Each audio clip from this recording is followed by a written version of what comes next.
Do you think we should shrink the state in certain aspects? Do you believe in a smaller state? So I've said in the past that I believe in something you could call an anarchist state. When it comes to poverty, for example, I am very skeptical of the whole industry of care workers and well-intentioned paternalists who are trying to teach people how to live their lives. I am a big believer in human autonomy. I think that the real experts on the poor's lives are the poor themselves. So this goes back to my advocacy for basic income or just cash transfers. I would much rather just give money to the poor instead of providing all these, therapeutic services. So in that way, I would shrink the state. Also, in terms of security and police and surveillance, I would definitely shrink the state. I mean, we often say that right-wingers are in favor of a small state. Well, not when it comes to controlling people, right? There's another organization that I've written about in Dutch healthcare that I really love. It's called Buurtzorg. It's financed with taxpayers' money, but it's organized almost like an anarchist commune or co-op. So it's doesn't really have managers.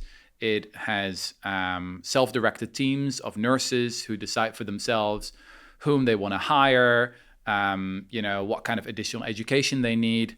And again, the consultants, the McKinseys of the Netherlands, they do their analyses of this particular organization. And again, they discover, they're cheaper, they're better for our clients, and people love working there. Well, they get a higher salary than at the competitors because they've cut out many of the management layers. That's an example of this anarchist state, right? You're using public money to give professionals the means to do their job and do it really well. This, for me, is a really, really important political point. So I think what's emerging is actually some kind of a consensus on both the left and the right, for different reasons, with different conclusions, that the administrative state, the 20th century, early 21st century administrative state isn't working, right? In a ton of ways. You see it with DOGE. In a weird way, you obviously see it with austerity after 2010 in this country, and I think there's a left-wing critique of it as well. If I was to say to you, Rutger, we're going to increase in this country, and I know you're not as familiar with British politics as you are Dutch politics, but Rutger, we're going to let you increase taxes, you can increase capital gains and all that stuff, don't worry about that, but we also want you to find 10 to 15 billion pounds worth of cuts to the administrative state. Because I'm just trying to put some figures on it, really. Do you think that's something that you could do? You think there's lots of money that's being wasted by central government that could go elsewhere? Yeah, I think probably so, yeah. Maybe especially in terms of how judicial everything has become. So I really don't like what DOGE is doing, but there was something to be said for the idea that the system needed a shock. It had become almost impossible to hire talented people, for example, in the US, because everything had become so incredibly bureaucratic, and you had to check so many marks. So that is a question that really fascinates me. How do we move towards a government that is able to attract really talented, the so-called best and brightest, to work on some of those most pressing issues? We used to live in that world. So in the 60s and the 70s, it was much more normal if you went to Harvard or Yale or Princeton or Oxford that you would go and work for the government because you could still build there. Why do so many people today go and work as a quant, in the city? Or why did they go and work for Silicon Valley? Well, because it's easier to build there. In the digital world, obviously, you can still build. There's no, or much less red tape there.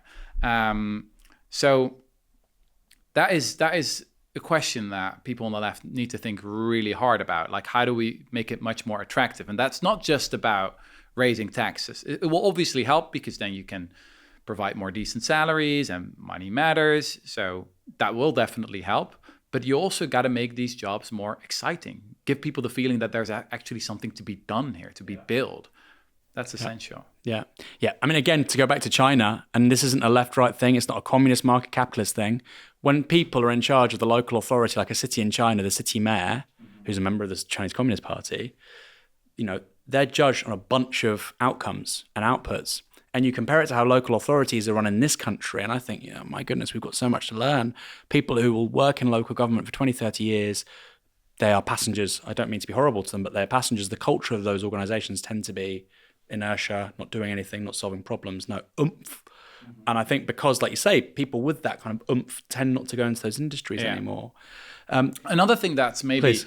difficult to acknowledge for those of us among the left is that there are big differences in how effective and how talented people are. That is, I've started this organization myself, so you start to have some experience as an entrepreneur. I think this point is also very effectively made by someone like Peter Thiel, quite controversial man, but an utterly brilliant book, 0 to 1, about startups and how to build a company. And he makes this point that the world of talent is also shaped by power laws, right? So some people are not like 2 or 3 times as effective or entrepreneurial as others. But yeah, honestly, more like 100 or 1,000 times. And I think any entrepreneur watching this will recognize this. Like sometimes you just have people who just get so much done. And how do you attract those people? That is very important. Money plays a bit of a role, but I think much more important is status and prestige. Like, what is the coolest thing? Where do you really want to be right now? In my book, I write a lot about the British abolitionist movement. I had this epiphany when I discovered that abolitionism was pretty much a failure everywhere. So in the Netherlands, where I'm from, we had a bunch of, Calvinist social justice warriors who mainly preached to each other. Those 2 words together, Calvinist social justice. Yeah, well, they behave like that. Yeah. They really got nothing done. In France, you had a bunch of writers and intellectuals. Well, you can expect that they didn't achieve much either. In Spain and Portugal, there was nothing. But in Britain, you had the 12 founders of the British Society for the Abolition of the Slave Trade.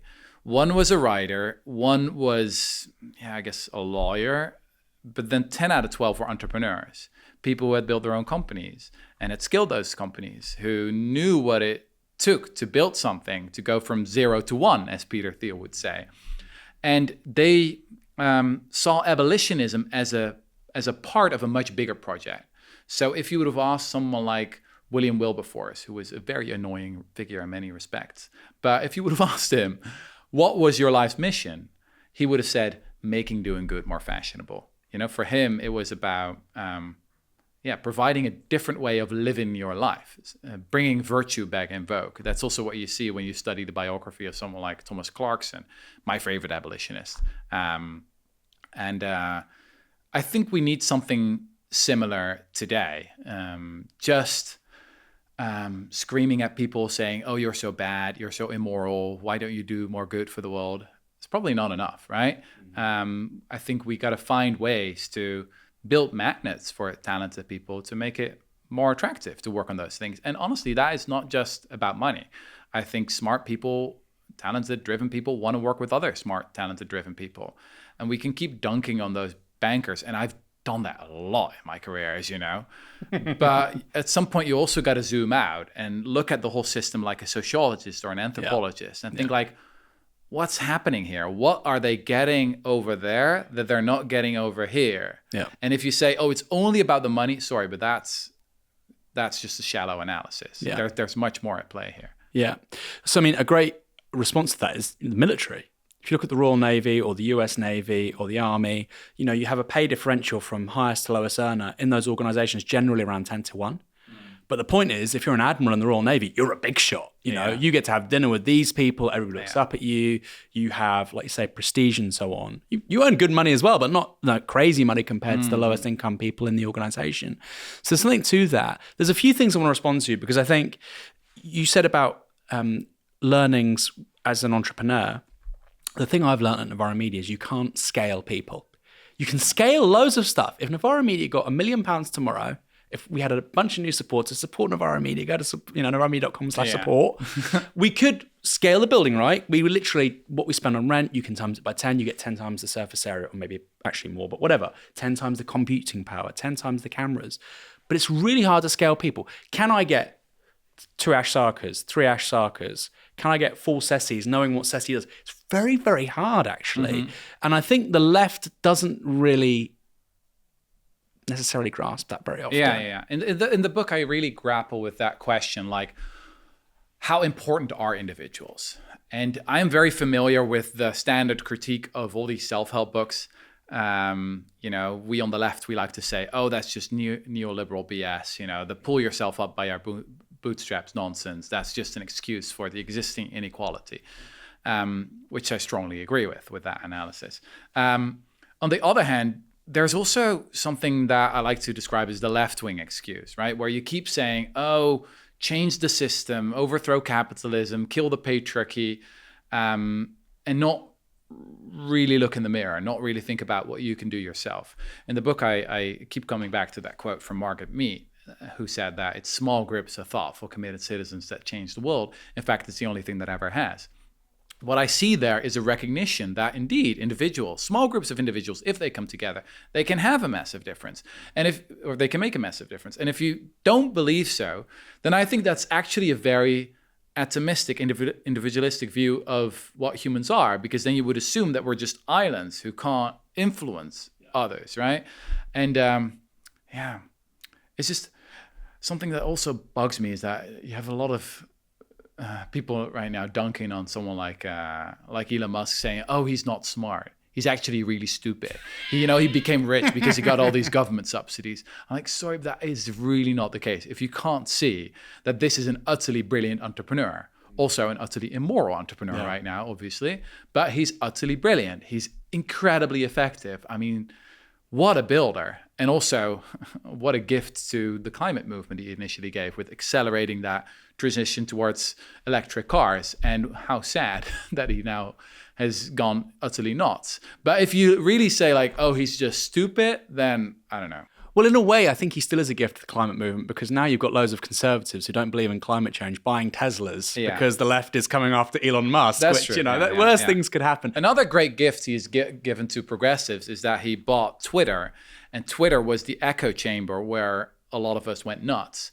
But now, he's pretty much destroyed it. And I think that has led to a much more reasonable, common sense environment among the left. It's very good that we don't have Twitter anymore. I agree. No, I think long term, I think it's going to be a real benefit to progressives and to the left. I entirely agree with you. I think Elon Musk is clearly a very intelligent man. Somebody might say, well, SpaceX is run by the chief operations officer. I can't remember who it is at SpaceX. It's a woman in her 40s, very, very capable woman. Okay, but he had the intelligence to hire the right person for the right job. That in itself is an aptitude. Oh, well, he's just a self-publicist. Again, he's good at it. Right, he's good at several things. And he's doing really, can we please acknowledge that is really fucking cool to build spaceships that go to space. That is like, I still have that little boy in me who's like rooting for SpaceX whenever I see those videos. And I feel sad about it as well because, Mr. Musk has lost the plot. And I think that we could have lived in a different world where this is, the government able to attract that talent and do it in the name of us all and be maybe even more ambitious about it. I'm very sad that we live in a world where billionaires are doing this. Yeah. But can we please still recognize that it's pretty cool to go to space